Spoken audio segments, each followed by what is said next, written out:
শ্বাসকষ্ট হয়ে যাবে।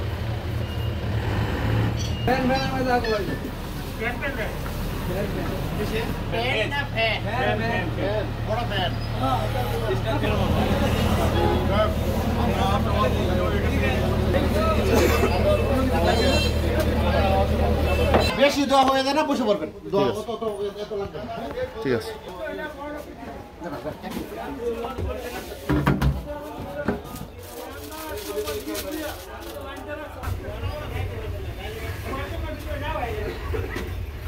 প্রোডাক্ট পড়ছে মানে কাপড় চোপড় পড়ছে না। আসেন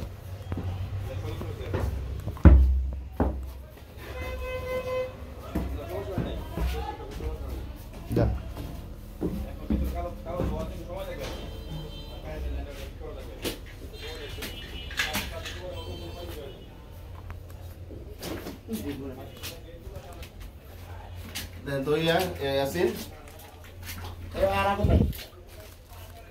ফ্যানে ছিল। হ্যাঁ, ফ্যানটা এনে ব্রাস্ট হয়েছে। হ্যাঁ, এইগুলির মধ্যে আবার কার্টন রাখছেন কেন? একটা থেকে আসেন তো আছে না? না না, আচ্ছা ঠিক আছে। টোটালে দেখ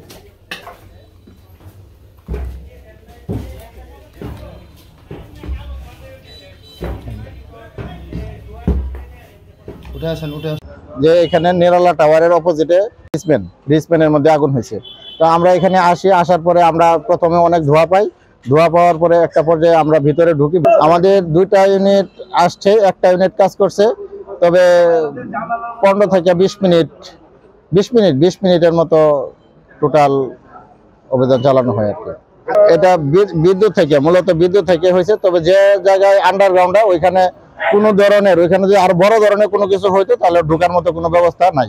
ওটা আসলে আন্ডারগ্রাউন্ডের মধ্যে পড়ে না। ওটা মূলত ওইখানে আসলে কি হিসাবে রাখছে, এটা আসলে এটা খুব রিস্কেবল একটা জায়গা। ওইখানে যদি আগুন বড় ধরনের ঘটে কিছু করার মতো থাকবে না। এর ভিতরে ঢুকে দেখি যে নিচে আন্ডারগ্রাউন্ড, ওইখানে শুধু একটা সরু একটু ছোট একটা সিঁড়ি, আর টোটাল এটার মধ্যে একটা ফ্যান ছিল। ওই ফ্যানের মধ্যে আগুন ধরে ওই পার্শ্ববর্তী কার্টন ছিল এবং বিভিন্ন পোশাক ছিল। তবে আমরা খুব দ্রুত সাহসিকতার সাথে কিশোরগঞ্জ ফায়ার স্টেশনের কর্মীরা ওরা দ্রুত আইসা অগ্নি নির্বাপন করতে সক্ষম হয়।